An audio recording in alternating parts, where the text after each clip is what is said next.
Et on va de toute façon commencer dans quelques minutes. C'est vrai que j'ai pas trop pensé. Moi, j'avais fait exprès de faire ça le 1er mai parce que je me suis dit, ça y est, tout le monde est en congé, il y aura des gens qui pourront être présents.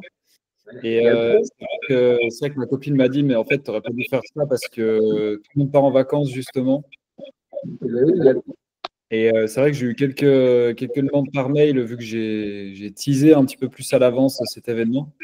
Il y a plusieurs personnes qui me disaient, ouais, mais c'est chiant, même sur le groupe Facebook, moi, je suis pas là, est-ce que tu peux mettre la rediffusion? Donc, finalement, ça va être un petit peu comme les lives d'habitude. Bon, il y a un petit peu de changement, hein, comme c'est une masterclass. Je vais expliquer en quoi est-ce que c'est différent, mais du coup, ce sera un petit peu la même chose. C'est simplement, je vais laisser la rediffusion pendant 7 jours. Comme ça, vous savez toutes les infos. De toute façon, si vous êtes là, normalement, ça ne vous concerne pas. Ce que je vous invite à faire, les gars, comme d'hab, couper les micros. Couper les micros. Et puis, écoutez, je pense qu'on peut partir. Dans tous les cas, comme d'habitude, quand j'entends quelqu'un qui demande pour rentrer, je l'accepterai. Donc, allez, let's go. Donc, aujourd'hui, première masterclass. Très content, les gars, de vous partager tout ça.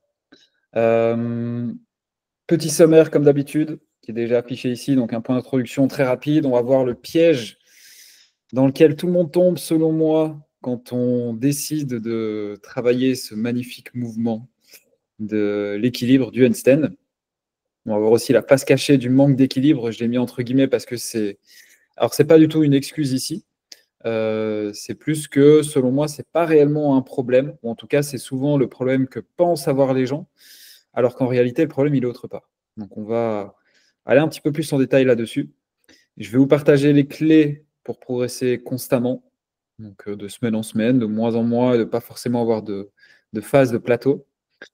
Une partie analyse vidéo, comme je l'avais expliqué par mail et même sur le groupe Facebook. Donc j'ai 3-4 vidéos à analyser, il me semble. Donc restez attentifs parce que dans, il me semble, les clés pour progresser constamment, je vais vous partager la technique, en tout cas des consignes techniques pour pouvoir vous autocorriger, pour pouvoir identifier les erreurs. Donc dans l'analyse vidéo, justement, on va essayer d'analyser ça ensemble pour que ce soit le plus simple pour vous, pour pouvoir le faire en autonomie par après. Une annonce surprise et du coup, la section questions-réponses, comme d'habitude, à la fin. Donc, let's go, on va aller rapido, comme d'habitude, sur le point d'introduction. Donc, qui suis-je pour ceux qui ne me connaissent pas? Martin, j'ai 28 ans, originaire de Belgique. J'habite à Toulouse, là, pour le moment. Et grand fan de calisthénie, évidemment. Je pratique depuis 2014. Je suis donc de formation kiné et coach sportif. Et aujourd'hui, donc ça fait 3 ans que je fais que du coaching en calisthénie. J'ai arrêté complètement la kiné parce que tout simplement, je suis fan de cette discipline-là.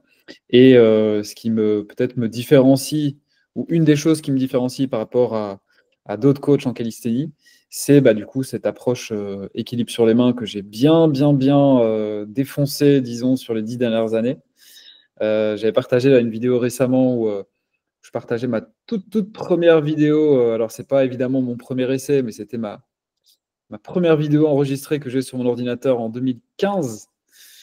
Donc, Noah, si tu nous écoutes encore, j'avais 17 ans à l'époque. Donc, tu vois, j'étais déjà 2 ans plus âgé que toi. Donc, tu es déjà très, très bien parti. Et donc, 2014, il me semble, 2014, où j'avais enregistré en vidéo, encore une fois, un de mes meilleurs essais, un bras. Voilà, c'est pas pour me lancer des fleurs, mais c'est plus pour vous montrer un petit peu le parcours. Ça fait toujours plaisir d'amener rétrospectivement un peu plus d'attention sur tout le parcours, parce que là, voilà, c'est résumé en 1 minute, mais il y a des heures de pratique. Et voilà, j'ai eu la chance de m'entraîner au cirque. Ce qui m'apporte un peu plus de précision et même une approche complètement différente de la calisthénie. Et pour ceux qui me connaissent, je m'inspire beaucoup de cette approche-là pour coacher. Donc, différence ici entre les lives et cette masterclass, pour ceux qui ne connaissent pas. Donc, les lives, on est plus ou moins chaque jeudi, même heure, 19h. En live, ça va être le même principe ici, sauf que ça va être un petit peu plus long, ça va être un petit peu plus complet. Il va y avoir, normalement, je dis bien normalement parce que là, c'est la toute première masterclass, une annonce surprise à la fin de chaque masterclass. Et mis à part ça, ben, ça va être des formats vraiment très similaires. Un PowerPoint, on est ensemble en live. Je fais ma présentation, notez vos questions et il y a la section questions-réponses à la fin. Comme d'habitude, je m'inspire du contenu de Vision. Donc Vision, on a le petit logo ici, c'est notre offre d'accompagnement. Donc tout ce que je partage ici, c'est tout ce que je partage en coaching. C'est aussi tout ce que je partage dans les formations. Il y a il y a une formation que je suis en train de refaire. Pas la formation calisthénie, mais la formation handstand, justement, qui va sortir peut-être d'ici un mois. Qui sera directement accessible à ceux qui sont en coaching, parce que tous ceux qui sont en coaching ont accès à toutes les formations. Et il y aura la possibilité de l'acheter pour ceux qui veulent. Voilà. Ça pour dire que tout le contenu que je veux partager ici, ça fait partie des offres d'accompagnement et ça fait partie des formations que je partage. Donc soyez présents, les amis, parce que je vous partager vraiment un maximum de valeur. Là, j'ai vraiment bien bossé dessus, j'ai répertorié pas mal de choses. Donc si je pense que si j'avais été là à 17 ans et que j'avais pu avoir cette chance de voir tout ce que je partage ici, je pense que ça m'aurait économisé pas mal de temps de pratique. Donc différents niveaux de handstand. Ici, c'est plus pour savoir un petit peu votre niveau. Dites-moi dans le chat, sans allumer vos micros, est-ce que vous êtes plutôt niveau A, niveau B ou niveau C? Pour que je sache un petit peu votre niveau avant d'aller un petit peu plus loin. Je vais revenir après, je vous laisse taper. Donc, entrons dans le vif du sujet, le piège, du coup, dans lequel tout le monde tombe. Je vais essayer de prendre mon temps pour expliquer ça parce qu'il y a beaucoup d'informations et c'est des choses qui sont assez subtiles à comprendre. Je voudrais essayer de partager un petit peu la situation classique que je vois le plus souvent de quelqu'un qui part de zéro et qui décide de se mettre à l'équilibre et qui décide de travailler ce mouvement. Évidemment, j'ai échangé avec pas mal de monde parce que aujourd'hui, ça fait partie de mon taf. Même avant de coacher, j'ai échangé avec beaucoup de personnes juste pour du conseil. Donc, des situations comme celle-ci, j'en vois vraiment souvent. J'ai l'impression que ce qui se passe le plus souvent, c'est qu'on va regarder soit une vidéo YouTube, on va regarder un réel sur Instagram ou sur TikTok, on va prendre un programme, par exemple, et on va décider, motivé comme jamais, de travailler l'équilibre.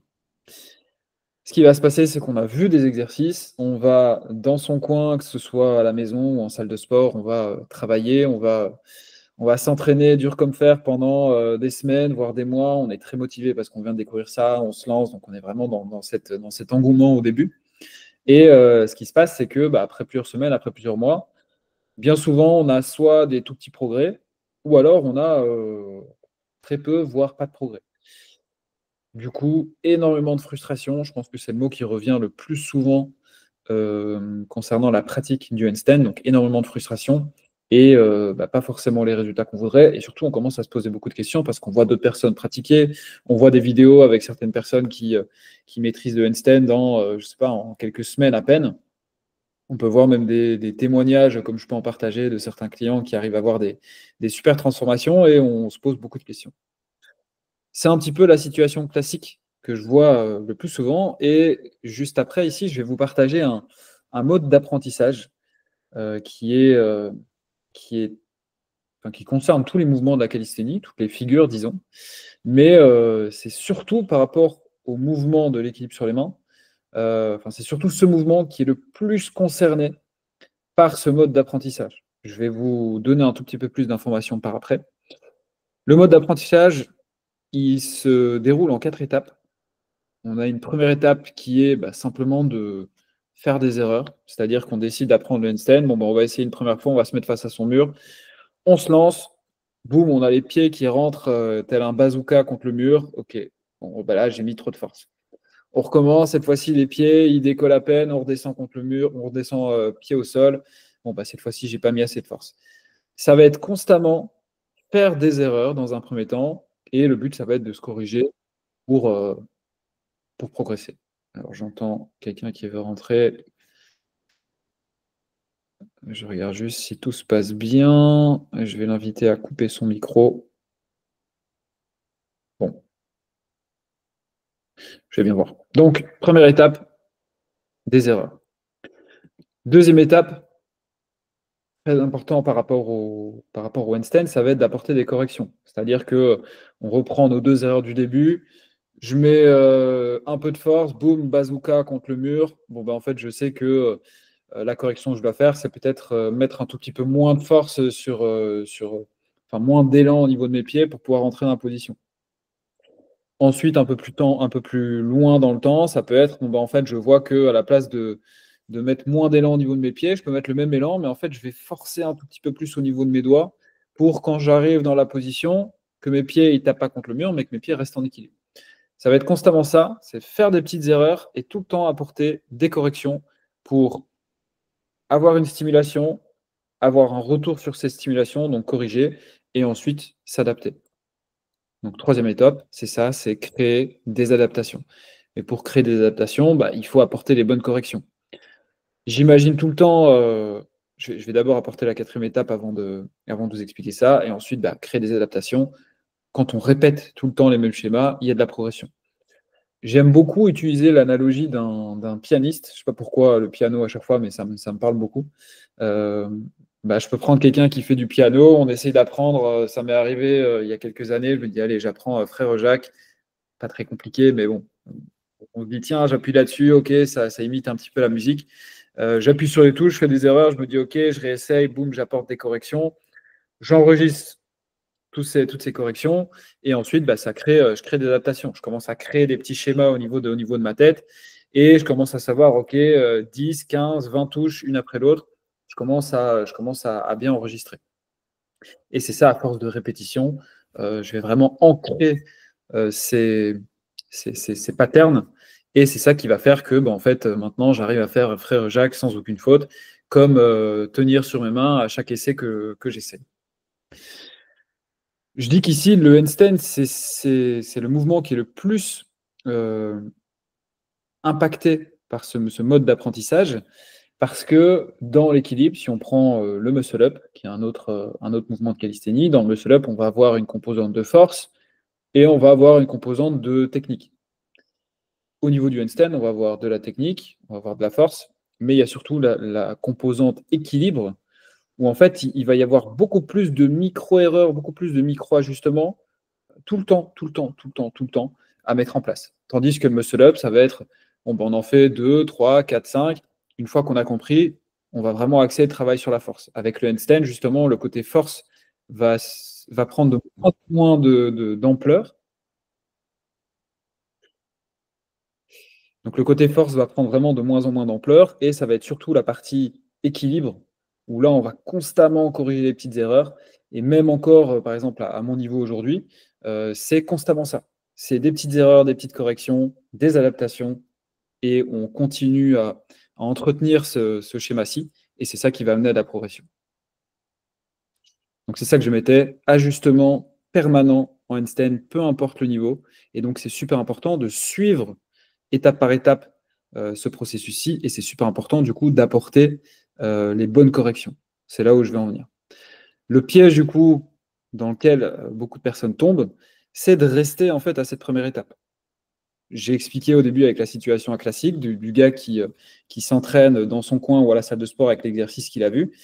Si en fait on n'a jamais de retour extérieur sur ce qu'on fait, il y a énormément de personnes qui vont en fait tout le temps faire les mêmes erreurs et qui ne vont jamais apporter les bonnes corrections. Donc en fait, ils vont tout le temps rester à cette première étape et ils vont investir du temps, ils vont investir de l'énergie qui en réalité ne sert à rien. Parce qu'on reste bloqué à cette première étape qui est de répéter tout le temps, tout le temps, tout le temps les mêmes erreurs. Donc répéter sans cesse les mêmes erreurs, c'est ça le piège. Deux raisons, deux causes. Soit, comme j'ai dit, absence de feedback externe, c'est-à-dire qu'on a pris son programme, on a vu les exercices, on les fait dans son coin, mais en réalité, on n'a jamais filmé ces exercices et regardé à quoi ça ressemble. D'ailleurs, je ne sais pas si vous êtes au courant, mais moi, je suis toujours très surpris de voir pour la première fois quelqu'un voir ces vidéos Parce qu'à chaque fois, c'est la même réaction. On se dit, waouh, je pensais que mes pieds, ils n'étaient pas du tout là. Et quand on se voit vraiment pour la première fois, c'est assez surprenant parce que ça n'a rien à voir avec ce qu'on pense faire quand on est en équipe sur le. Donc ça peut être ne jamais filmer, ne jamais regarder ses positions, mais ça peut être aussi ne jamais prendre la peine de demander à quelqu'un pour pouvoir regarder ses positions. Je le propose plein de fois dans des posts sur Instagram ou même quand j'échange avec quelqu'un. Il y a Noah ici qui est le parfait exemple. Il m'a envoyé ses vidéos sur WhatsApp. D'ailleurs, il faut encore que je lui réponde par rapport à ce qu'il m'a réenvoyé. Mais je lui avais déjà fait une petite correction. Et ça, en fait, ne serait-ce que d'avoir une correction externe de quelqu'un qui volontairement vous aide par rapport à la pratique, ça peut littéralement vous faire économiser des semaines, des mois de pratique. Et je ne suis pas du tout en train d'exagérer ici, parce que souvent, c'est ça, le piège. Et il y a certaines personnes qui restent même des années coincées dans ce processus-là. C'est en fait, on pratique, on pratique, on pratique, on pratique, mais en fait, on fait que répéter tout le temps la même erreur. Et il y a peu de progrès, voire pas du tout. Donc répéter sans cesse ces erreurs, soit pas de feedback externe, ou alors du coup les mauvaises corrections. C'est-à-dire qu'il y a certaines personnes qui vont réussir à quand même s'améliorer, mais en fait, j'aurais pu créer un deuxième schéma ici. J'aurais pu créer une deuxième flèche avec on apporte des corrections, mais qui ne sont pas forcément les bonnes. Du coup, on va créer des adaptations, mais qui ne sont pas forcément les bonnes. Et on va progresser, mais en réalité, on prend une route qui est beaucoup plus longue. Et selon moi, on va toujours, je vais vous l'expliquer par après, on va toujours arriver à une phase de plateau parce que tu ne peux pas aujourd'hui traîner des erreurs et franchir les étapes convenablement en équilibre. Chaque erreur va te pénaliser pour la suite. Et c'est pour ça qu'en coaching, moi, j'aime beaucoup avoir une approche où on prend son temps pour vraiment construire les fondations. Mais au final, ça va être du temps économisé parce qu'on ne va jamais devoir retourner en arrière pour désapprendre les mauvaises adaptations qu'on a mis en place et réapprendre les bonnes. Parce qu'au final, c'est ça, quand je dis économie, au final, on prend une route plus longue, mais on économise du temps. Quand on apprend tout seul et que par la suite, on corrige ses erreurs, on finit toujours par prendre plus de temps parce que ça prend du temps pour réapprendre.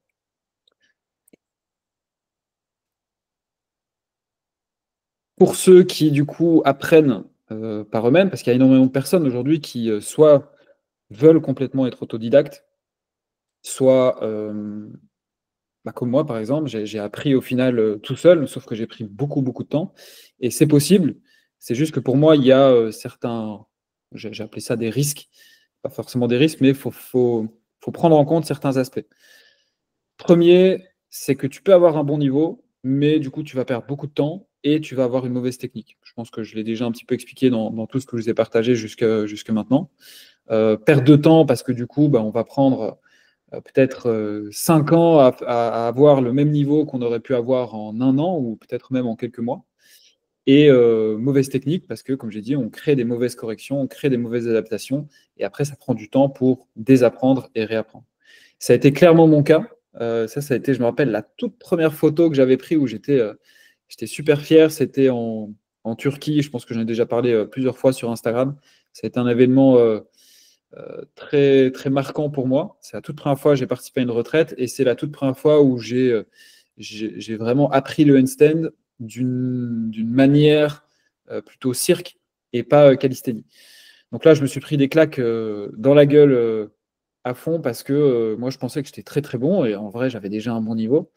Sauf que j'avais aucune technique et c'était très compliqué pour moi parce que je me suis rendu compte, ça quand je dis que je m'en suis pris plein la gueule, c'est que je me suis rendu compte qu'en fait, pendant des années, j'avais appris dans mon coin et j'avais vraiment ancré, j'étais vraiment très très bon. Je pouvais faire tenir 2-3 minutes sur mes mains, je faisais des handstand push-up, etc. J'étais vraiment très à l'aise. Et j'ai réalisé à quel point j'allais devoir retourner au premier échelon, à la première base de la pyramide, parce qu'il y avait vraiment des erreurs que j'avais traînées. Donc voilà, on va voir par la suite comment analyser un petit peu en position, une bonne position. Mais ici, j'avais clairement les épaules qui étaient un peu trop en avant, beaucoup trop de contraintes au niveau des poignets, j'avais des douleurs aux épaules. Mais j'étais quand même très content de partager cette photo à l'époque sur Instagram. Donc, ça a été un petit peu mon cas. On peut apprendre par soi-même, c'est juste qu'on va prendre beaucoup plus de temps et on va en créer du coup un mauvais positionnement. Deuxième risque, c'est qu'on va être bloqué par la technique. J'ai un exemple ici, enfin j'ai plusieurs exemples en tête. Un exemple de Patrice. Je vais commencer par vous montrer ce qu'il m'a partagé il n'y a pas très longtemps. Patrice qui a enfin, pas quitté l'accompagnement, mais qui a arrêté l'accompagnement il n'y a pas très très longtemps. Avec qui, là, c'est une vidéo de handstand push-up que j'ai repris juste parce que je savais où est-ce qu'elle était. Mais tout ça pour montrer qu'on a eu un handstand hyper clean. On a une ligne ici qui est quasi parfaite. Et en fait, Patrice, quand je l'ai rencontré, il faisait déjà du travail d'équilibre un bras, etc. Mais il était un peu bloqué, il était surtout très frustré parce qu'il traînait des erreurs de positionnement qui, en fait, l'empêchaient de pouvoir réaliser correctement le 1 bras. Il y a eu le cas encore la semaine dernière où j'ai eu la chance de pouvoir m'entraîner avec d'autres coachs de calisthénie. Et évidemment, comme je suis, entre guillemets, reconnu pour être bon en équilibre, il y en a un qui m'a montré ce qu'il faisait à un bras, qui me posait un petit peu des questions. Et c'est exactement le même cas de Patrice. Quelqu'un qui a un très bel équilibre, mais qui, en fait, au niveau du 1 bras, il y a ces lacunes, il y a ces erreurs qui s'exacerbent et qui, en fait, l'empêchent complètement de pouvoir faire un bras correctement. Je vais y venir juste après, mais pour moi, l'équilibre, enfin, la pratique de l'équilibre, c'est vraiment une sorte de pyramide où on va avoir des bases à chaque fois, des échelons à devoir maîtriser, donc des bases à devoir maîtriser. Et si on traîne certaines erreurs, si on décide de passer aux échelons supérieurs un peu trop vite, il y a certaines erreurs qui vont être OK dans un premier temps. C'est pour ça qu'il y a certaines personnes qui progressent. Mais il y a certaines erreurs qui, en fait, vont se répercuter seulement sur quelques étages plus haut. Et ça, c'est souvent le cas par rapport au 1 bras. C'est les gens qui ont un handstand qui est relativement correct, avec quelques petites erreurs. Mais quand ils décident d'apprendre le 1 bras, là, les erreurs ne pardonnent plus. Et en fait, tu vas être complètement bloqué par la technique. D'où l'intérêt, et c'est vraiment la philosophie que j'ai et celle que je partage, de travailler directement la bonne technique pour ne pas être limité par la suite. Certes, ça va prendre un peu plus de temps au début, mais comme je disais auparavant, enfin comme je disais juste avant, ce sera du temps à économiser parce que tôt ou tard, si tu ne travailles pas tes erreurs dès le départ, tu seras bloqué, tu vas devoir revenir en arrière, ça fait chier pour l'ego, ça prend du temps. Désapprendre, c'est chiant. Et il y a beaucoup de personnes qui arrêtent à cette étape-là parce que littéralement, c'est très chiant. Pour être passé par là, c'est très chiant. Donc voilà, bloqué par la technique si on décide d'apprendre par soi-même. Je vous laisse quand même avec la suite du handstand push-up juste pour le kiff, parce que c'est aussi un mouvement qu'on a bien peaufiné avec Patrice. Et du coup, ça c'est un peu une conséquence du manque de technique ou des petites erreurs accumulées, bloquées par des douleurs. Ça, je vais le voir très souvent. Des personnes qui arrêtent complètement de pratiquer parce qu'ils ont mal au poignet, qui arrêtent de pratiquer parce qu'ils ont mal aux épaules, ou alors qui n'arrêtent pas forcément de pratiquer mais qui sont gênés et qui vont passer des examens, des IRM, des scanners, etc. Je suis passé par là, donc il n'y a pas de. Je lance la pierre à certains. Mais en fait, un mauvais positionnement, et ça c'est quelque chose que j'ai appris sur le tard, un mauvais positionnement des épaules va clairement mettre beaucoup plus de contraintes au niveau des poignets et beaucoup plus de contraintes au niveau des épaules. Et si tu kiffes le handstand, si tu pratiques beaucoup, en fait, tu vas entretenir des petites douleurs. On peut voir Patrice avec ses petites bandes au niveau des poignets. J'ai eu la chance aussi de bosser avec Laure qui avait un très bon niveau, qui avait aussi ses petites bandes au niveau du poignet, qui avait mal aux épaules et aux poignets. Donc ouais, ça c'était son niveau avant. Et on a corrigé sa technique. Plus de douleur, meilleure technique évidemment. Je peux arrêter la vidéo ici parce qu'après je partage d'autres choses. Et en réalité, quand on corrige le positionnement des épaules, on a beaucoup moins de contraintes au niveau des poignets. Et ça, il y a beaucoup de personnes qui. C'est même dur de casser ces croyances-là et de réancrer, enfin, pas de réancrer, mais de faire comprendre à la personne qu'en réalité, elle n'a pas de grosses lésions au niveau des poignets ou elle n'a pas de grosses lésions au niveau des épaules, comme le mec qui lui a fait passer ses IRM a pu lui dire, ou comme le kiné ou n'importe qui a pu lui dire, que dans beaucoup de cas, c'est simplement un mauvais positionnement. Et quand tu corriges ton positionnement, les douleurs, bizarrement, elles disparaissent. Et j'ai vraiment été le premier où pendant plus d'un an, je n'ai pas pratiqué comme je voulais parce que j'avais très mal au poignet. Et c'est quand je suis arrivé au cirque à Toulouse où le prof m'a dit mets-toi, pourquoi tu t'en fais jamais de ton côté droit? Mets-toi un bras sur le côté droit. Je lui ai dit non, je peux pas, j'ai mal au poignet, ça fait très longtemps. Il me dit mets-toi, on va faire un truc. Je me suis mis à un bras, il a reculé mon épaule et j'étais avec tout mon poids sur un seul bras, j'avais pas mal. juste parce qu'en fait, mon épaule était bien calée.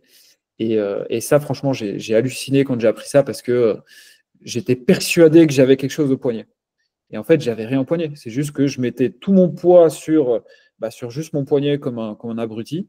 Et en fait, ton poignet, il est quand même pas censé tenir tout ton poids dessus. Donc, à deux mains, parfois, ça passe. Mais quand on passe à un bras, après, c'est impardonnable. Donc, d'où l'importance, je m'éparpille un petit peu, enfin, je prends un peu plus de temps pour expliquer, mais d'où l'importance d'avoir une bonne technique dès le départ.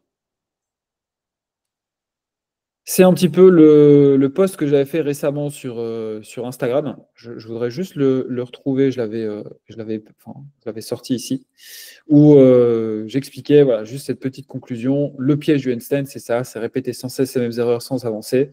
Pas parce que tu fais pas ce qu'il faut, pas parce que tu t'entraînes pas, mais c'est juste parce que tu fais pas correctement ce qu'il faut. Et c'est ça que je vois le plus souvent, c'est les gens qui s'entraînent, qui font tout le temps les mêmes erreurs, et qui du coup, le gros mot, c'est frustration, parce que déjà que c'est long, même si on fait tout ce qu'il faut, le handstand, c'est quelque chose qui prend énormément de temps. Mais en plus, si on répète tout le temps les mêmes erreurs, qu'on n'a pas de regard extérieur et qu'on ne corrige pas correctement, c'est d'autant plus frustrant, d'autant plus long. Et vraiment, c'est ce que je vois le plus souvent. Et c'est pour ça que je propose souvent mon aide où je dis, mais envoie-moi en vidéo ce que tu fais. Parce que littéralement, je le répète, ça peut te faire économiser beaucoup de temps de pratique. Je l'ai déjà dit, en coaching, la route est longue, mais au final, c'est toujours du temps économisé. Et la pyramide, que j'ai déjà expliqué aussi, où pour moi, c'est étage par étage, où d'abord, dans un premier temps, il faut peut-être tenir 30 secondes la bonne position face à un mur. Ensuite, on passe à la phase suivante, et ensuite, et ensuite, et ensuite. Et il y a beaucoup de personnes qui rushent en fait le processus parce que on est impatient, parce qu'on veut aller plus vite que la musique. Et si on fait ça, tout simplement, ça va prendre plus de temps parce qu'on traîne des erreurs. Je l'ai déjà expliqué. Est-ce que avant, je vous laisse utiliser le chat. Est-ce que avant de passer du coup à la suite, par rapport déjà à tout ce que j'ai expliqué, est-ce que vous avez des questions? Je vais déjà voir aussi un petit peu vos niveaux là que vous m'aviez partagé au départ. Ok, donc Mohamed, C, B. Ouais, Jérémy, je pense que tu abuses, tu es plutôt dans le C. B, B. Non, désolé, la capture. Nanana. Est-ce que. Oui, t'inquiète, ce sera disponible, Noah. Je ne sais pas si tu nous écoutes encore. Mais bon, dans tous les cas, je lui enverrai ça. Bon, de toute façon, j'entends quand vous êtes, quand vous envoyez un message dans le chat. Alors, je ne sais pas s'il y en a qui ont des questions.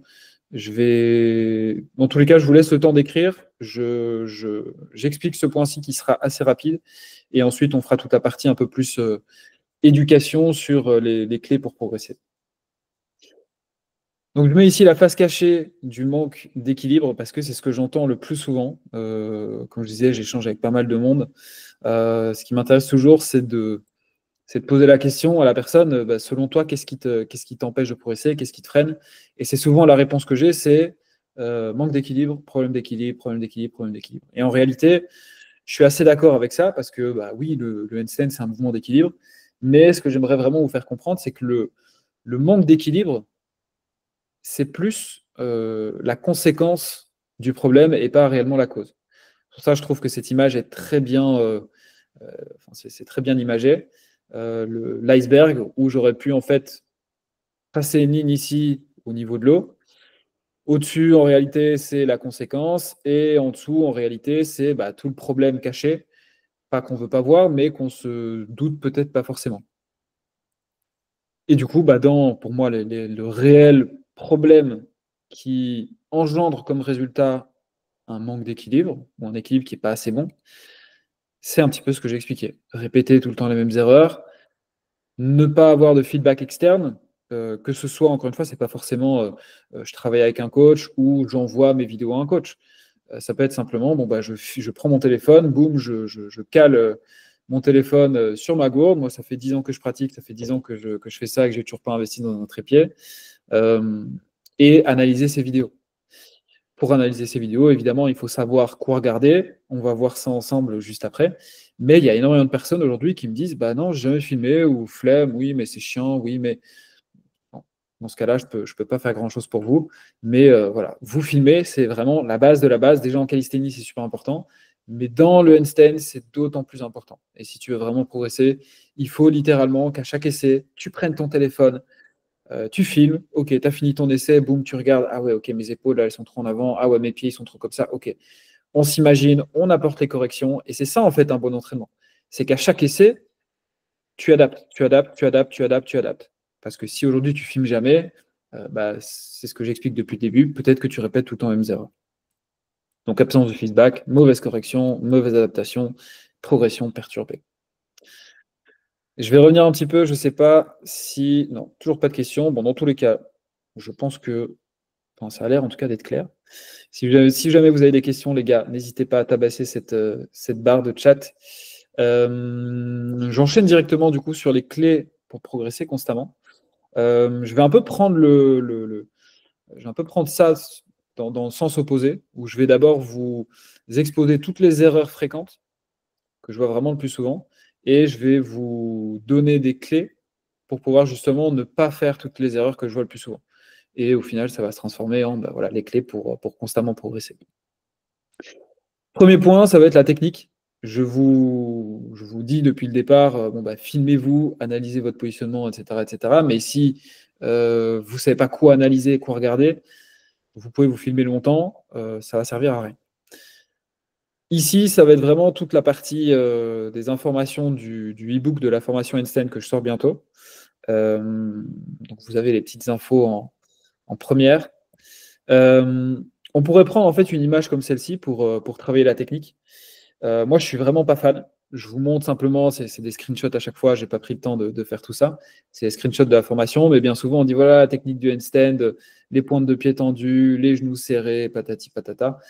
Ça fait beaucoup d'infos. Au début, quand on travaille son handstand, on pense juste, toute son énergie mentale en tout cas, elle est utilisée pour survivre dans cette position qui n'est pas du tout naturelle, et on n'a pas du tout le temps de penser à tout ça. Donc moi, je ne suis pas trop fan de cette partie-là, même si c'est quand même important. Je ne suis pas trop fan. Moi, j'aime bien utiliser un autre système avec simplement 3 points à analyser pour pouvoir identifier, enfin, pour pouvoir analyser simplement si votre positionnement il est bon ou il n'est pas bon. 3 points, c'est très très simple. Pour ça, évidemment, il faut être 100% de profil et il faut voir l'entièreté de votre corps. Alors ici, j'ai fait exprès de prendre d'autres positions. On a les jambes écartées, on a les jambes groupées, parce que peu importe la position, si on est en handstand normal, handstand groupé, handstand jambes écartées, peu importe la position, c'est les mêmes principes à appliquer. Donc ici, on a une erreur, une position juste, une erreur, une position juste. Et vous allez simplement faire attention à 3 points. Je ne sais pas si vous voyez bien au niveau des points. On va faire attention à 3 points. Premier point en partant du bas, paume de main. D'accord, on va appeler ça la base. C'est là où on va avoir notre poids du corps sur les mains. Donc moi, je prends vraiment comme repère la paume de main. Pas à l'avant des doigts, pas à l'arrière du poignet, vraiment la paume de main. Deuxième point, on va prendre le milieu de l'épaule, parce que quand on est en équilibre sur les mains, ça va être l'épaule qui est le pivot en fait du corps, tout simplement. Comme quand on est debout sur ses pieds, bah, ça va être les hanches. Ici, c'est l'inverse, on est au niveau des épaules, donc même principe, milieu d'épaule, pas la partie avant, pas la partie arrière, milieu d'épaule. C'est précis, mais ça a son importance. Et du coup, troisième point, moi j'appelle ça le centre de masse. Je prends comme repère plus ou moins la hauteur du nombril, au milieu du ventre, et on va prendre ce troisième point. Vous allez prendre ces 3 points, et le but, pour savoir si vous êtes bien positionné ou pas, c'est de pouvoir aligner ces 3 points sur une même ligne verticale. Donc ici, je ne sais pas si je peux, voilà, si je peux faire ça. Hop, on voit que bon, on a droit à une petite marge d'erreur, on voit qu'on est plus ou moins bien aligné. Par contre, ici, on voit que clairement, il n'y a pas d'alignement possible. Il y a un point qui est trop devant, un point qui est trop derrière. Donc vous regardez ça, de profil, il faut que plus ou moins ces 3 points soient bien alignés sur une même ligne verticale. Ça, c'est la base de la base. Peu importe vos positionnements, vous regardez ces 3 points-là et vous savez si vous êtes bien positionné ou pas. Quelque chose qui est super important, ça va être de pouvoir identifier le positionnement de vos épaules, parce que le positionnement d'épaule est vraiment très important. On va le voir dans une dia prochaine. Vous prenez à chaque fois le milieu d'épaule et vous tracez une verticale qui va vers le bas. Logiquement, si vous êtes bien positionné, cette verticale arrive au niveau de la paume de main. Ça veut dire que vos épaules sont bien positionnées. L'erreur la plus fréquente, c'est quand les épaules sont trop devant. On peut voir ici, je trace une verticale et la verticale, elle arrive au niveau des doigts. Ça veut dire que les épaules sont trop devant. Et si vous comprenez un petit peu la logique, si en fait l'entièreté du poids de mon corps est sur mes doigts, ben en fait, je vais avoir beaucoup plus de contraintes au niveau du poignet que si mon poids du corps il est au niveau de la paume de main. Et c'est ça en fait qui va engendrer les douleurs au niveau du poignet. Donc très simple à comprendre, vous prenez le point du milieu d'épaule, vous tracez une verticale. Si c'est au niveau des doigts, les épaules sont trop devant. Si c'est au niveau de la paume de main, vos épaules sont bien. Et on va le voir dans les vidéos analysées juste après.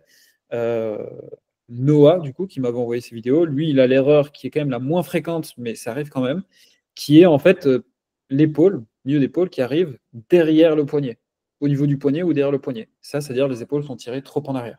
Et même principe, on ne peut pas aligner les 3 points. Vraiment, le plus important, c'est ça. Vous retenez 3 points, c'est le plus important. Très simple à analyser et vous essayez d'apporter les ajustements en fonction de ce que vous voyez sur la vidéo. Deuxième erreur la plus fréquente, je pense que je vous apprends rien si vous m'écoutez jusque maintenant, l'absence de feedback. Donc, constamment se filmer. Alors, constamment, on s'entend le plus possible, évidemment.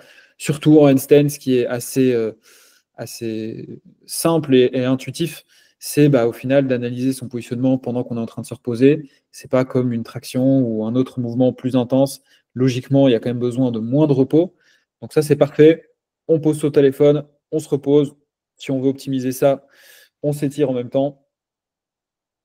Et voilà, le tour est joué, c'est parfait. Mais évidemment, pour pouvoir analyser son positionnement, pour pouvoir apporter du feedback, il faut connaître la technique. Ou alors, encore mieux, vous envoyez vos vidéos à quelqu'un, ou alors tout simplement vous faites coacher pour avoir l'approche la plus optimale. Marcher, ça c'est aussi une erreur que je vois le plus souvent. On en revient aux 3 points que je vous ai partagés tout à l'heure. On voit ici que c'est un handstand classique et les 3 points sont bien alignés. Et juste avant de vous expliquer pourquoi marcher, vous ne pensez pas, il faut savoir que par rapport aux 3 points, il y a un ordre de priorité quand on va regarder, quand on va analyser le positionnement. On va toujours partir du bas vers le haut. C'est-à-dire que la priorité, ça va être la base. La base, donc, c'est le positionnement des mains. Ensuite, si les mains sont bien positionnées, je vais toujours regarder en second le positionnement des épaules. Et en dernier, le centre de masse. C'est pour ça qu'aujourd'hui, il y a beaucoup de personnes qui passent un coaching, qui n'ont pas directement le handstand norme, enfin le beau handstand classique comme celui-ci, parce que ça prend du temps, mais c'est quand même des bons positionnements parce que point numéro 1, point numéro 2 sont bien positionnés. Et en fait, quand je dis la base en équilibre, c'est ça, c'est la relation des 3 points. Le premier, c'est celui-ci, le deuxième, c'est celui-ci. Si tu as déjà ces deux-là bien alignés, c'est parfait. Le dernier, ça va être celui-là. Ce que je veux dire ici, c'est que si, quand on fait l'équilibre, constamment, on déplace ses mains pour corriger les déséquilibres, en fait, on fait de la merde dès le départ parce que le premier point n'est pas respecté. Et tu ne vas jamais apprendre à corriger les déséquilibres normalement, c'est-à-dire en gardant toute cette base fixe et en ajustant au niveau des jambes. Quand quelqu'un a un bon niveau, qu'est-ce qu'on fait aujourd'hui, si je kick, si je lance ma jambe un peu trop fort, ce que je vais faire, c'est que je vais d'abord stabiliser ça et je vais corriger la perte d'équilibre avec peut-être un petit mouvement de jambe. Et en même temps, évidemment, appliquer la pression au niveau de mes bras. Mais ce que je veux dire, c'est que on va vouloir toujours garder cette base fixe et changer et apporter des modifications, corriger les pertes d'équilibre avec le haut et en modifiant évidemment le moins possible ta position. Si dès le départ, tu apprends à te déplacer sur les mains, en fait, tu vas apprendre à marcher sur les mains, mais tu ne vas jamais apprendre à rester fixe sur tes mains et à corriger les déséquilibres avec le haut. Donc ça, c'est une erreur que je vois le plus souvent, des gens qui marchent et qui apprennent à se stabiliser, mais en réalité, c'est des gens qui deviennent très forts à rester longtemps sur leurs mains, mais c'est des gens qui savent marcher, mais pas stabiliser. Donc si ton goal aujourd'hui, c'est de pouvoir tenir, on reste fixe. Pas du tout je veux dire, il ne faut pas être laxiste là-dessus. Dès que tu déplaces ta main, tu te prends un chassé. Moi, c'est exactement ce que j'ai eu. J'étais à ma retraite, encore une fois, en Turquie. Je montais en équilibre, boum, je mettais une main pour me stabiliser. Le prof, limite, il me mettait un chassé, il me disait, OK, non, tu recommences. Ça, tu peux pas. Ça, tu peux pas. Et c'est là où il y a énormément de frustration parce que quand ça fait des années que tu fais ça euh, et qu'on doit réapprendre, bah, c'est bien chiant. L'endurance. L'endurance. Ça, c'est aussi quelque chose qui est sous-coté. Je pense que si je devais dire une chose qui est sous-estimée, c'est l'endurance. Parce que bien souvent, on n'a pas envie de passer du temps dans cette position-ci au mur. Quand on reprend un petit peu ce que je disais auparavant, avec les étages de la pyramide, l'endurance, pour moi, c'est un des premiers étages. C'est pouvoir tenir dans cette position-ci face au mur, 30 secondes, 40 secondes, 45 secondes, une minute, sans trembler comme un parkinsonien. Et bah, si on arrive à tenir longtemps dans cette position-ci, quand on sera en équilibre, bah, ce sera beaucoup plus facile parce qu'on peut juste se concentrer sur l'équilibre et pas sur toute la partie endurance. Je vois vraiment trop de personnes aujourd'hui se mettre en équilibre sur les mains et en fait, ils sont déjà tout tremblants. Ça ressemble à rien, comme un château de cartes qui va tomber parce qu'en fait, ils savent déjà pas tenir la position bien droit. Et quand je dis tenir la position bien droit, c'est évidemment toujours la relation des 3 points. Et il y a déjà beaucoup de personnes qui en fait n'arrivent pas à tenir ça, qui travaillent déjà l'équilibre, ils veulent avoir un bel équilibre, mais tu les mets face au mur dans cette position-ci, impossible. Soit par manque d'endurance, soit par manque de mobilité d'épaule. Donc voilà, tout simplement très important de passer du temps dans cette position-ci. C'est vraiment la base de la base avant même d'aller plus loin. Et souvent, l'analogie que j'explique ici, c'est un petit peu un enfant ou un bébé qui apprend à marcher. Bah, le bébé, directement, on va, dans un premier temps, il va prendre les mains de ses parents et il va simplement être debout sur ses pieds et déjà pas bouger. Déjà voir qu'est-ce que ça fait, la notion d'équilibre, muscler déjà ses jambes pour qu'il puisse tenir. On va pas directement le lever et lui dire allez, tu mets un pied devant l'autre, c'est pas comme ça que ça fonctionne. D'abord, il se lève, c'est un petit peu l'endurance. Ok, je tiens la main de mes parents ou alors je tiens mes pieds au mur. Ok, je peux tenir 30 secondes comme ça. Et ensuite, on essaye d'appliquer un petit peu la notion d'équilibre. Dans le bébé, c'est comme s'il apprenait à marcher. Je ne sais pas si vous m'avez suivi dans l'analogie, mais en tout cas, je trouve que c'est très parlant pour illustrer ce problème-ci. Notion de structure. Alors ici, je vais plus vous partager ma philosophie ou ma manière d'enseigner l'équilibre. J'aime bien sectionner les exercices en 3 parties. La partie des entrées, où en fait le seul job que tu vas avoir, c'est de devenir le plus constant possible à je pars de la position debout et j'entre dans la position d'équilibre. Donc ici, je suis en position normale, mais je te conseille vivement dans un premier temps de te mettre face au mur pour éviter en fait de soit te déplacer sur les mains, soit d'avoir les jambes qui valent de l'autre côté. En tout cas, il y a les entrées en équilibre, que je dissocie des exercices d'endurance, donc d'exercices de renforcement. Je me mets face au mur et je tiens la position. Et du coup, des exercices d'équilibre, où une fois que j'arrive à maintenir la position, bah, je commence à travailler l'équilibre en partant du mur. Et je le vois un petit peu comme pas forcément comme des étapes, mais en tout cas la partie des entrées, je la travaille dès le départ. Même si aujourd'hui je commence de zéro, directement dans ta programmation, je vais te mettre des entrées en équilibre face au mur pour que tu t'habitues à la force jaugée pour pouvoir trouver ton point d'équilibre, parce que c'est ça qui prend vraiment le plus de temps. C'est cette partie-là qui est la plus longue. Ensuite, je vais dissocier. Dans un premier temps, je vais, euh, euh, je vais m'assurer que la personne peut rester au moins 30 secondes dans cette position-ci, avec une bonne position. C'est pour ça qu'il y a beaucoup de frustration de certaines personnes qui viennent en coaching chez moi parce que ils ont envie de faire de l'équilibre et en réalité, je les plaque contre un mur et on ne passe pas à la suite tant qu'ils n'ont pas réussi à tenir cette position-ci. Donc je sais que ça peut être très frustrant, mais on en revient toujours à la même chose. Si tu traînes des erreurs, ça se répercutera par la suite et tu vas dans tous les cas devoir prendre plus de temps pour désancrer tes mauvaises habitudes et réancrer les meilleures. Et du coup, une fois que ça c'est bon, on peut passer à la partie équilibre. Et puis une fois que la partie équilibre est OK, normalement, vu qu'on a intégré les entrées dès le départ, on va pouvoir marier tout ensemble et avoir en fait une sorte de un seul exercice où je fais mes entrées et en même temps, j'essaie de travailler mon point d'équilibre. Dernier point, il me semble, au niveau de la fréquence. Il y avait une question de. Enfin, André nous partageait simplement son point de vue ou ce qu'il faisait dans ses entraînements avant qu'on lance l'enregistrement. Au niveau de la fréquence, j'aime bien utiliser cette dia. C'est une ancienne dia quand j'avais présenté au sommet de la calisthénie une présentation du handstand justement et de la mobilité d'épaule, où j'expliquais que donc, la fréquence, c'est le nombre d'entraînements qu'on va faire dans la semaine et le volume, c'est le temps total d'entraînement sur la semaine. J'aime bien en fait expliquer le point de la fréquence en le comparant au volume, où je prends ici 2 exemples de semaines. Première semaine où on fait 1, 2, 3 entraînements, mais soit 1 heure, 1 heure, 1 heure et demie, ça nous fait 3h30 sur la semaine, mais la fréquence, on a 3 fois par semaine. Et à l'inverse, je pense que vous voyez où je veux en venir, si on fait des entraînements moins longs, 30 minutes par exemple, mais qu'on fait ça 5 fois dans la semaine, on a une plus grande fréquence, et je préfère quelque chose comme ceci, malgré en fait un temps d'entraînement, malgré un volume qui est moins haut, moins grand. C'est pour ça que j'aime bien associer la pratique de l'équilibre avec un instrument de musique, parce que je trouve que c'est très similaire. Le but, c'est d'avoir des sollicitations qui sont vraiment fréquentes. Parce que c'est pas que musculaire les adaptations, il y a vraiment tout le neurologique qui crée vraiment les adaptations entre les connexions que j'ai au niveau de mes mains, au niveau de mes muscles et le cerveau. Et ça, il n'y a pas de secret, il faut vraiment le faire le plus souvent possible. Donc moi, ce que je conseille, si tu pars de zéro, de faire dans un premier temps peut-être 3 fois 30 minutes ou 3 fois 20 minutes par semaine pour commencer, parce que dans un premier temps, le musculaire va vraiment jouer et tu seras courbaturé. Il ne faut pas pousser trop vite.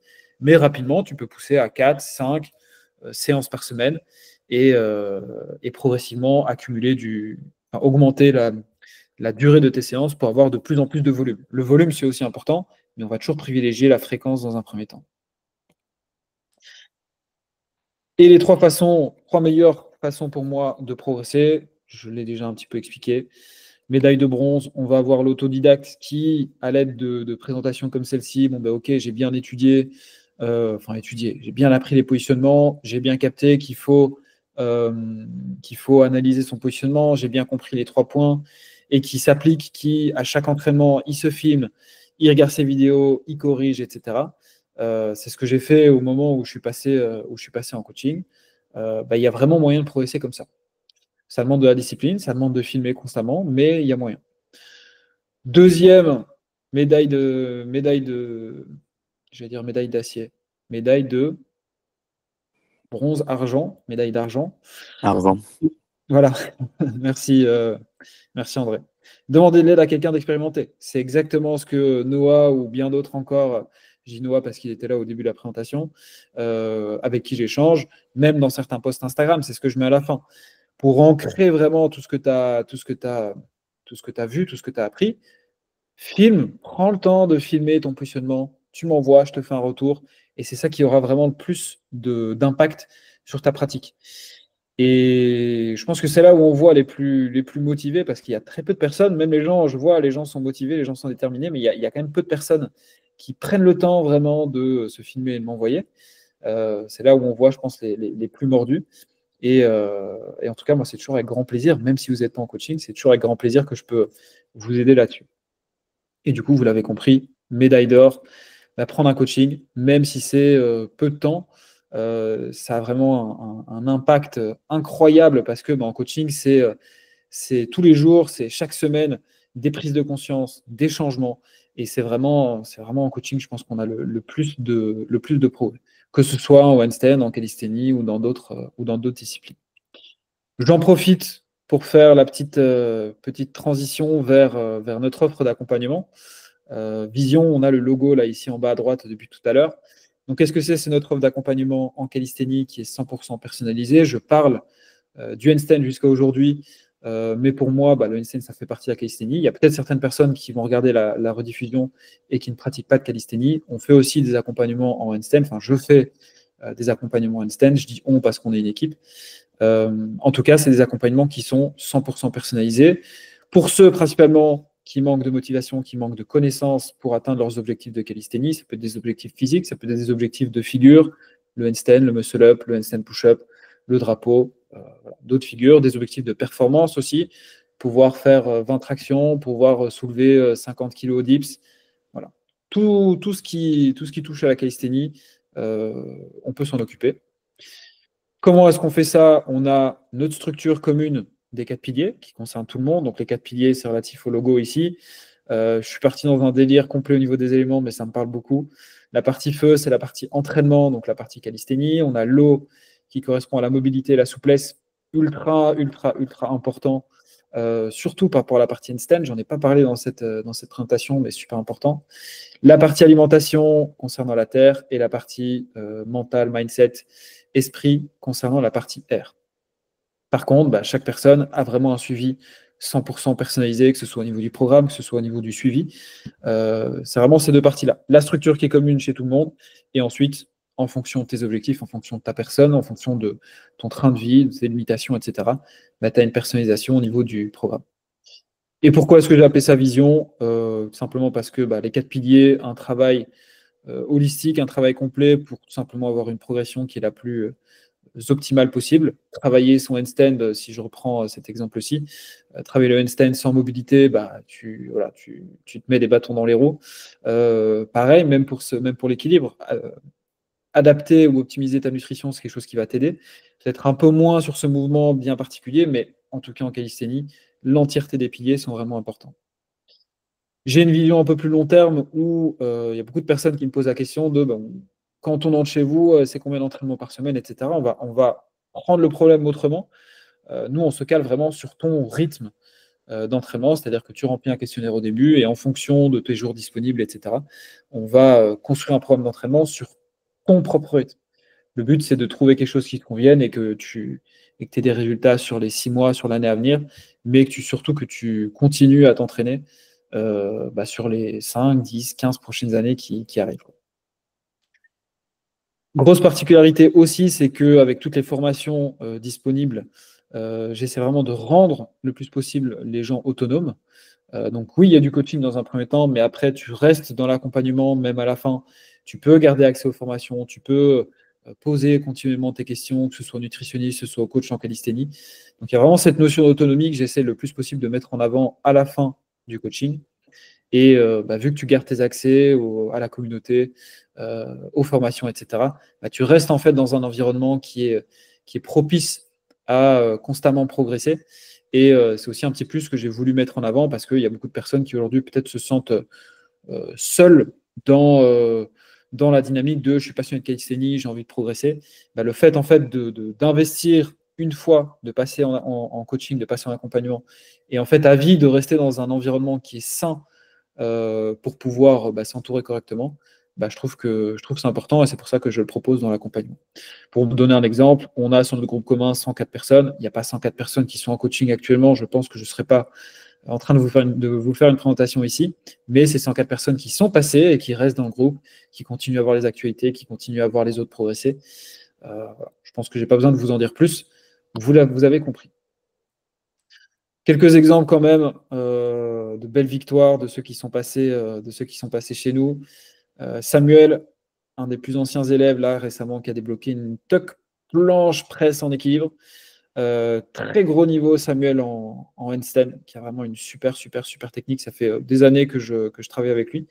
Voilà, toujours très content de voir des victoires comme celle-ci. Je n'ai pas montré d'autres vidéos, mais vraiment il change de position aisément. Il a une technique, bon moi je le vois évidemment, mais si vous avez capté ce que je disais depuis le départ, les 3 points bien alignés, là on est nickel. Et voilà, en tout cas, très gros niveau chez Samuel. Laure, l'année dernière, qui, vous l'avez déjà vu, qui a débloqué une presse, par exemple, jambe tendue, qui est assez compliqué à maîtriser. On a beaucoup travaillé le 1 bras avec Laure. Beaucoup corrigé des toutes petites erreurs. C'était super intéressant parce que j'ai quand même moins des profils très avancés. Elle est venue me voir, elle avait déjà un niveau incroyable, mais bloqué, on va dire, un échelon de la pyramide parce que des petites erreurs qui traînent. Donc c'était super intéressant. La presse, c'était une des victoires, mais on a beaucoup corrigé des petites erreurs. Et Alexandre, un des plus mordus, par exemple, parmi tant d'autres. Pareil, magnifique technique. Et Alexandre, c'est, que je ne dise pas de conneries, je pense que c'est pas 55 ans 55 ans. 1m90, quasi 90 kg, ça se voit peut-être pas forcément sur la vidéo, mais voilà, je pense c'est pas il met à l'amende parce qu'il n'y a pas de personnes au-dessus, mais en tout cas, je pense qu'il fait casser certaines croyances par rapport à certaines personnes qui peuvent se dire oui, mais moi je suis grand, c'est plus compliqué, ou je suis lourd, ou apprendre sur le tard, ça prend plus de temps. Voilà, on a un parfait exemple ici. Et un dernier, je voulais quand même partager ça. J'ai partagé sa vidéo il y a quelques jours sur YouTube. Kim qui m'avait envoyé cette vidéo là il n'y a pas longtemps, cette photo, qui est vraiment partie de zéro. Je vais vous laisser, il y a 1 minute, je vais vous laisser lire les sous-titres parce qu'à mon avis, avec le son, ça va être chaud. Qui est partie de zéro et qui, en quelques mois, il m'a envoyé là en vacances. Même moi aujourd'hui, je ne le fais pas ça. La hauteur, c'est pas mon truc. Mais voilà, c'est pour montrer à quel point l'aisance qu'il a réussi à avoir. Je vous laisse avec son petit témoignage du coup. Quand on s'est ensemble, j'avais l'impression de faire une roue, donc l'équilibre, ça me paraissait pratiquement inaccessible. Et puis, bon, ça va. Maintenant, on a plus d'une minute pour l'équilibre, donc ça va. Bah, en termes de résultats, ouais, vraiment, déjà, l'équilibre, progrès faramineux, on part de rien et on arrive à quelque chose de relativement conséquent aujourd'hui. Donc oui, c'est même pas des progrès, c'est une réussite courte au niveau du handstand. Quand on a fini avec toi, je commençais à entrevoir les handstand push-ups qu'on va valider maintenant. Le one arm, j'ai commencé à l'envisager il y a peut-être 2 ou 3 mois là. Peut-être un mois après qu'on soit arrêté ensemble. Mais bon voilà, il y a un an, le one arm, c'était même pas envisageable. Et je savais même pas ce que c'était. Et je savais même pas que c'était possible de le faire en fait. Pour moi, c'était un truc qu'on voyait à la télé ou au cirque, etc. Et je pensais même pas que c'était quelque chose auquel je pourrais prétendre un jour. Et maintenant, c'est très une peau. Voilà, très très cool de voir, en tout cas de mon côté, après tout le taf fait ensemble, c'est toujours cool de voir les témoignages et les progrès, même pas la joie, mais la satisfaction en tout cas d'avoir atteint ce genre de choses, parce que c'est vrai que Kim, ça a été, je pense, une des plus grosses progressions en équilibre où clairement en une année, il a vraiment pulvérisé le truc. Et lui aussi, d'ailleurs, j'ai pas mis ça, mais je pense qu'il fait quasi 1m90. Même profil qu'Alexandre, quasi 1m90, 95 kg, donc 85 kg. Voilà. Et pour ceux que ça intéresse, je vous laisse après ça conclut en tout cas le côté coaching.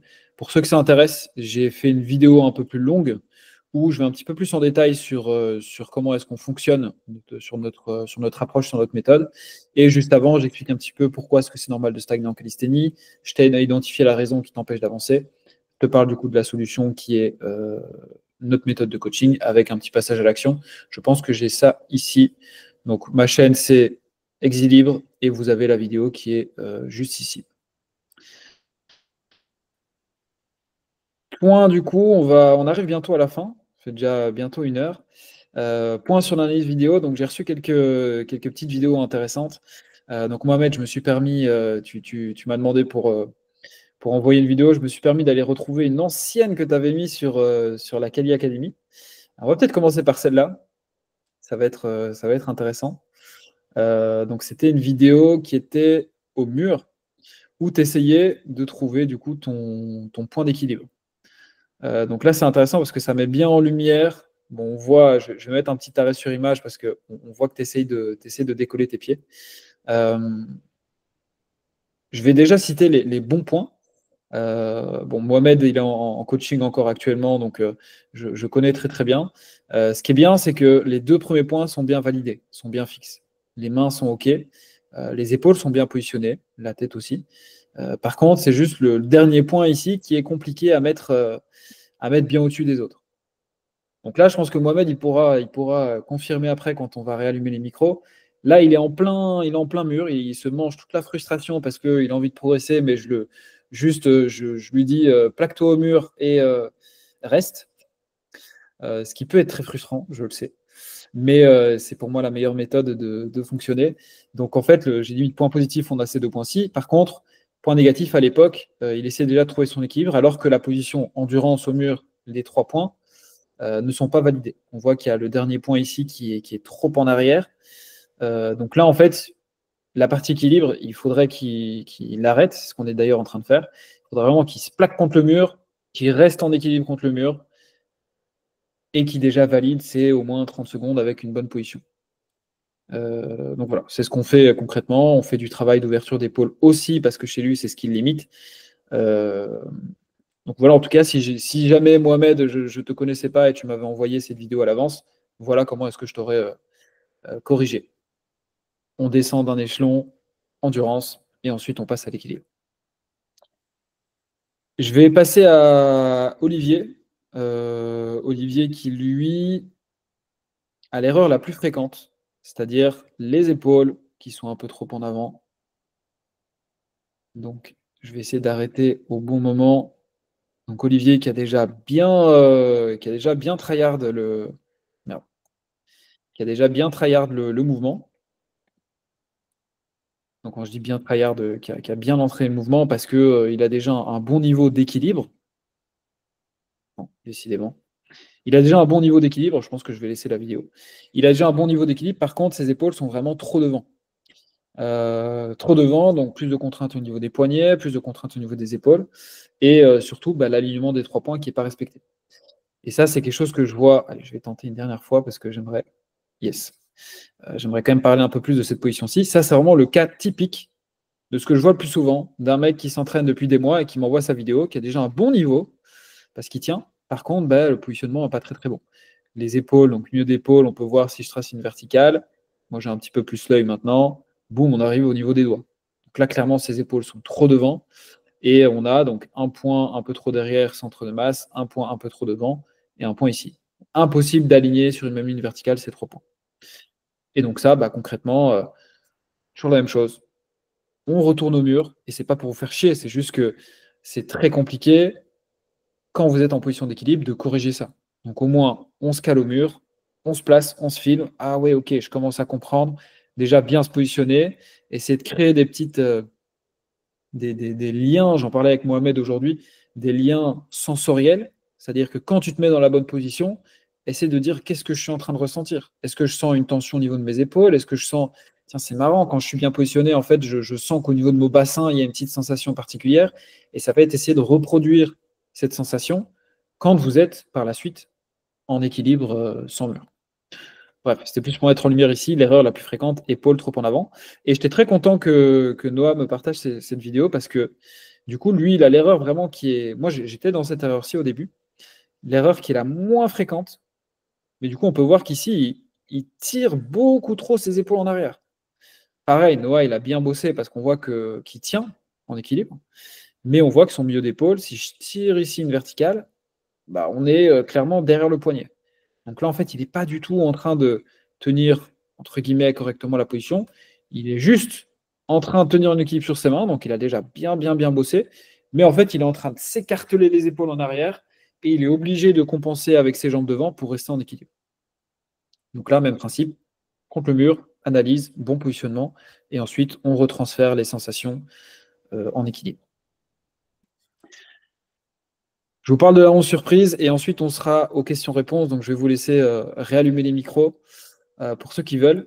Donc au niveau de l'annonce surprise, je vais, je pense, partager ça à chaque masterclass. Mohamed qui a réallumé son micro, si tu peux juste attendre deux petites minutes. Donc au niveau de l'annonce surprise, c'est ça qui diffère par rapport au live du coup. Je vais partager ça à chaque masterclass. Les masterclass, je ne sais pas encore combien il y en aura.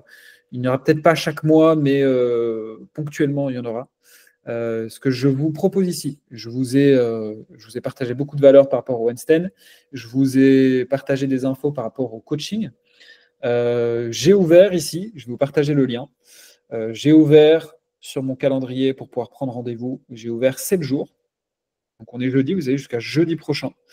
Pour ceux qui prennent rendez-vous, pour avoir dans un premier temps plus d'informations, parce que c'est comme ça que ça fonctionne, ceux qui veulent en savoir plus sur le coaching, à chaque fois, je propose un rendez-vous. On discute de ta situation, je vois un petit peu qu'est-ce qui bloque, je t'apporte des éléments de réponse sur ce que tu pourrais mettre en place à partir de maintenant, et je te laisse poser tes questions par rapport à notre offre d'accompagnement, par rapport à concrètement avec toi, comment est-ce que ça se passerait, etc.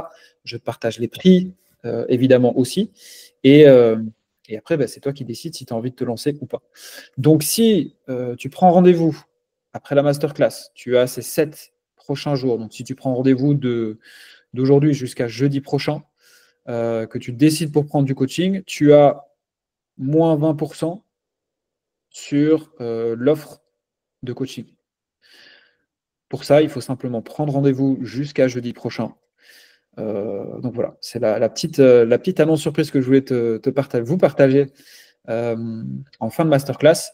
Ce sera peut-être pas forcément tout le temps la même chose, mais voilà, pour ceux que ça intéresse, c'est moins 20% pour cette fois-ci. Et ce que je vais faire, c'est que je vais vous partager ça juste ici. Comme ça, vous pouvez copier le lien pour ceux que ça intéresse. Et je pense que nous sommes bons. Donc, je vais revenir ici. Je vais arrêter le partage. Je vois qu'il y a eu, quelques petites questions. Donc, alignement des 3 points. Je suppose que Mohamed, tu parlais par rapport à tout à l'heure.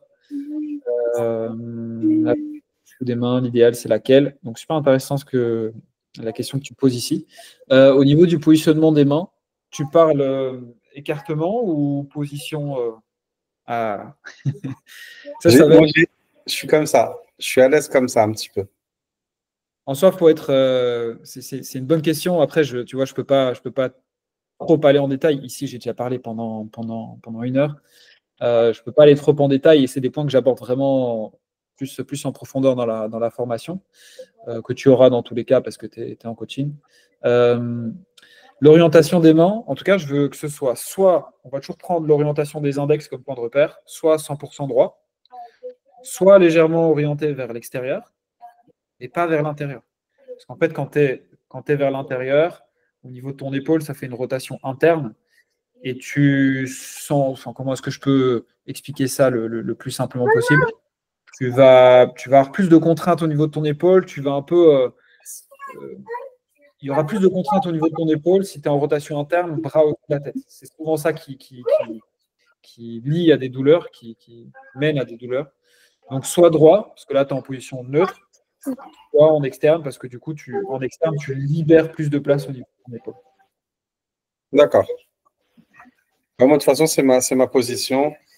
Comme ça, donc les index droit face au mur, peut-être un tout petit peu en extérieur. Et les mains comme ça. Et j'ai l'impression que, comme tu sais, quand on attrape quelque chose, ou une barre par exemple, on a le pouce d'un côté, on a les index de l'autre côté. Donc, je ne sais pas, ça m'est venu comme ça et j'ai l'impression de mieux tenir en tout cas. Donc, bien sur la paume. Et puis, c'est clair qu'il y a les index qui retiennent d'un côté, mais c'est comme si on se limitait à juste retenir d'un côté alors qu'on peut avoir un autre côté aussi. Enfin, c'est cette impression que j'ai, mais je ressens pas l'utilisation des pouces. Quand j'ai les gens qui repartent comme ça, voilà, Les pouces, moi je le sens jamais. Hein. Le pouce, ça va être surtout en fait à un bras parce que quand tu es à 2 mains, c'est que avant-arrière. Tu vois, tu fais ça, quoi. Ouais. Quand tu as un bras, en fait, tu vas avoir avant-arrière, mais tu vas aussi avoir le côté comme ça.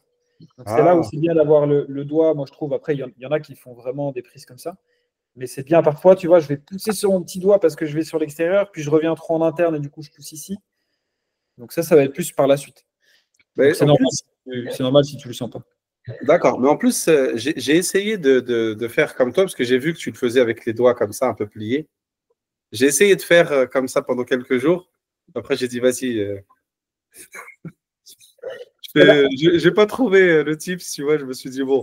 C'est difficile de le faire avec les doigts parce que quand tu démarres, quand tu te lances, tu es blindé, t'es machin. Et moi, j'arrive à poser les doigts quand je pars de zéro. C'est-à-dire que je pars, je m'accroupis et je lève d'un seul coup. Et là, dès le départ, j'ai placé mes doigts. Tu sais, quelques fois, j'ai senti cette différence lorsqu'on appuie sur les doigts. Tu corriges avec les doigts et tu sens tout de suite. Il n'y a pas grand-chose. Hein, ça ne bouge pas beaucoup, les doigts. Hein, comme tu dis, on appuie un peu sur les doigts, la paume de main, mais quand tu te lances comme ça contre le mur ou sans mur, c'est difficile de mettre tout de suite les doigts un peu recroquevillés. Tu vois ce que je veux dire, Martin? Et là, c'est difficile. Non, la plupart du temps, je les faisais en appui. Et effectivement, mon poignet droit, je mets un petit bandage et ça m'aide quand même à maintenir. Donc, alors, ma question est simple. Est-ce que quand tu fais l'équilibre comme ça, lorsque tu te lances, est-ce que toute ta paume de main s'appuie ou, tu vois, ou plus, ou alors, on va dire que si tu avais comme la voûte plantaire ou dans le milieu de la main, ou est-ce qu'il faut tout appuyer? Je pense que là, on est un peu trop dans la surintellectualisation du placement. Ouais. Mais je pense que tu dois pas penser à ça. Mets ta main bien à plat au sol. Ouais. T'as pas besoin je vois ce que tu veux dire, hein, comme avec tes pieds, d'avoir un bon arche plantaire bien rigide, bien musclé. Mais sinon, je pense ouais, t'as toute la paume, qui est en contact. Et on peut aussi avoir du poids sur les doigts, même quand tu appuies bien, quoi. Je veux dire, voilà. Mais voilà, donc, ok. Bah, la position des doigts, c'est un peu comme tu dis. Hein. Moi, je suis plutôt 11h, 11h, 13h. Quoi. Les index. Voilà. C'est ce que je préfère. Ouais. Je vais répondre en vitesse. J'ai vu qu'Igor avait mis une question. Donc, est-ce que 15 minutes par jour te semble suffisant? Une option 3 avec encore moins de volume, mais plus de fréquence. Alors, oui, pour moi, franchement, après Igor, je connais ton niveau aussi. Donc, 15 minutes par jour, franchement, pour moi, ce serait le top du top. Si tu arrives à faire 15 minutes à chaque début d'entraînement que tu fais, pour moi, c'est le top. Tu as même clairement le niveau pour pouvoir faire ça tous les jours. Donc oui, ça me semble même suffisant. Après, le but, évidemment, ça dépend ce que tu veux, mais pour avoir un handstand clean, si tu fais 15 minutes tous les jours à chaque entraînement, franchement, tu l'auras. Ou alors, du coup, tu me dis 2-3 fois 10 minutes par jour, brise de groove, un jour de repos peut-être bénéfique pour essayer le système d'apprendre. Un jour de repos, oui. Tu peux. Moi, c'est ce que je conseille, hein, de faire 6 jours sur 7. Après, si tu fais tous les jours, tu peux faire tous les jours quand même, mais c'est ce que je conseille. Et c'est vrai que c'est une bonne question. Je pense que c'est même mieux de faire, comme tu dis, 2-3 fois 10 minutes par jour. Le seul truc chiant, c'est qu'en fait, tu peux pas, comme par exemple un front lever, tu passes à côté, tu fais ton truc et puis tu continues ta vie. Le handstand, bien souvent, c'est quand même un petit peu de mobilité d'épaule, bien chauffer les poignets et tout, parce que si tu fais trop vite ton essai, tu peux vite, vu que les poignets sont quand même plus sollicités, tu peux vite te faire mal bêtement. Donc oui, mais c'est juste, c'est un peu plus contraignant, quoi. Et dans ce cas-là, il n'y a pas un moyen d'ajouter de la progressivité? Par exemple, démarrer par quelques minutes par jour et puis augmenter au fur et à mesure, par exemple? Si, bien sûr. Mais Pour un aspect un petit peu antifragile, tu vois, histoire de se dire, OK, je devrais être capable, normalement, si j'y vais avec progressivité, de pouvoir faire du handstand sans avoir 10 minutes d'échauffement avant, par exemple. Oui, ouais, bien sûr. 10 minutes, non. Mais c'est juste que c'est toujours chiant, tu vois. Moi, même aujourd'hui, ça va être toujours. Je vais quand même bien m'échauffer les poignets et c'est pas grand-chose en soi, tu vois. Même mes épaules, je vais quand même faire un peu des tours, même si ça me prend 1 minute à tout casser, tu vois. Mais c'est juste un peu plus chiant si tu fais ça à chaque fois. Mais après, tu peux, en 30 secondes, si tu fais 10 minutes, en 30-40 secondes, tu peux faire ton échauffement. C'est juste chiant, en fait, je trouve. Mais je te conseille quand même de toujours le faire. J'écoutais encore, bon, c'était pas récemment parce que j'écoute plus trop de podcasts là-dessus, mais j'ai beaucoup saigné les podcasts du Handstand Factory. Et eux, ils expliquaient que même encore aujourd'hui, le boss du Handstand, là, qui gère le Handstand Factory, il dit toujours, je m'échauffe les poignets parce que ça peut aller super vite, tu vois. Tu es un peu trop fatigué ou je sais pas, tu as une structure qui, je sais pas, elle tire un peu la gueule au moment où tu veux faire ton handstand et tu sais, ça peut aller très vite, quoi. Le poignet, c'est quand même assez fragile. Ok, super, merci. Bon, je ne sais pas si les autres, il y a plus de questions. Je pense que de toute façon, il y aura pas mal de. Alors moi, j'ai une petite question après, si personne n'a de questions, comme d'hab. Vas-y, Mohamed. Yes, merci. Alors du coup, je laisse l'enregistrement ou on passe sur la. Je dis rien de bizarre, t'inquiète. Tu commences à me parler de tes moutons et tes chèvres. Non, t'inquiète. Non, regarde. En fait, ma question, c'est pour les kicks. Donc là, on parle juste des kicks. Est-ce que le mieux, c'est déjà d'avoir les mains au sol et ensuite de lancer mes jambes? Ou alors, tu sais, de partir d'un coup comme ça et puis de mettre les mains et lever les jambes? Pour moi, je fais les deux. Je fais les deux en ce moment. Et excuse-moi. Et en fait, je préfère, tu sais, vraiment poser les mains et monter, tu vois. Comme ça, j'ai déjà un bon placement. Et puis après, en fait, dans mes 10 minutes de kick, après, je fais au ressenti comme ça. Mais je te demande justement, c'est quoi, selon toi, le mieux? C'est une bonne question. Pour moi, plus tu avances dans le game de l'équilibre, plus tu dois pouvoir faire tout et n'importe quoi. C'est-à-dire que ça, ce sera même plus une question. Tu vois, moi, si tu me demandes, je préfère mettre directement les mains et j'arrive à sauter directement, mais j'arrive aussi à faire comme ça.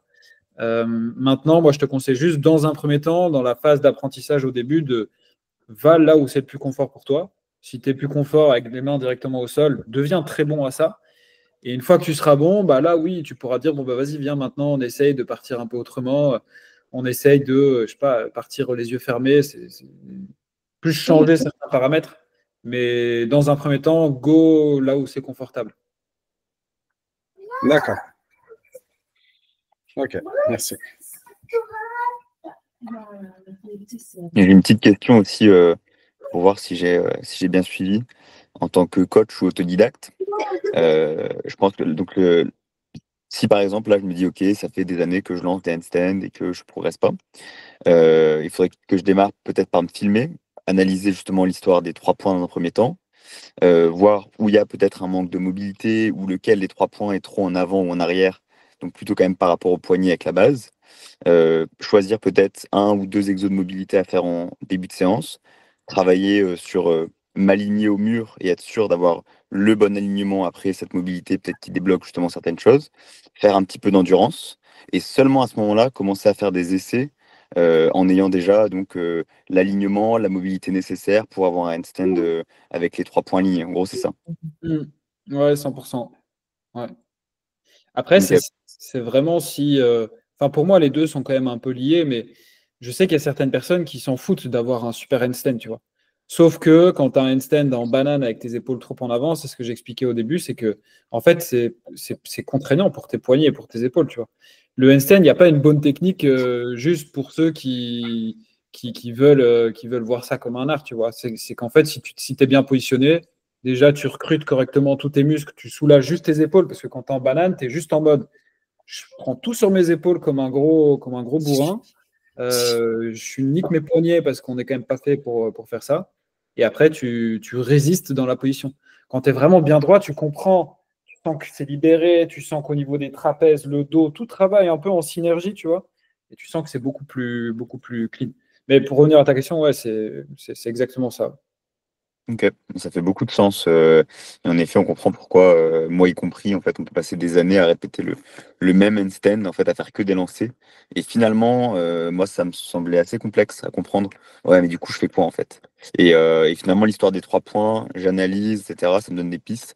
Mais je pense qu'en effet, il n'y a rien de mieux que de se faire accompagner pour avoir toutes les semaines quelqu'un qui recorrige, qui choisit les bons exercices, adaptés avec de l'expérience pour arriver à vraiment y arriver quoi, au fur et à mesure. Quoi. Mais Mm. intéressant, super intéressant en tout cas.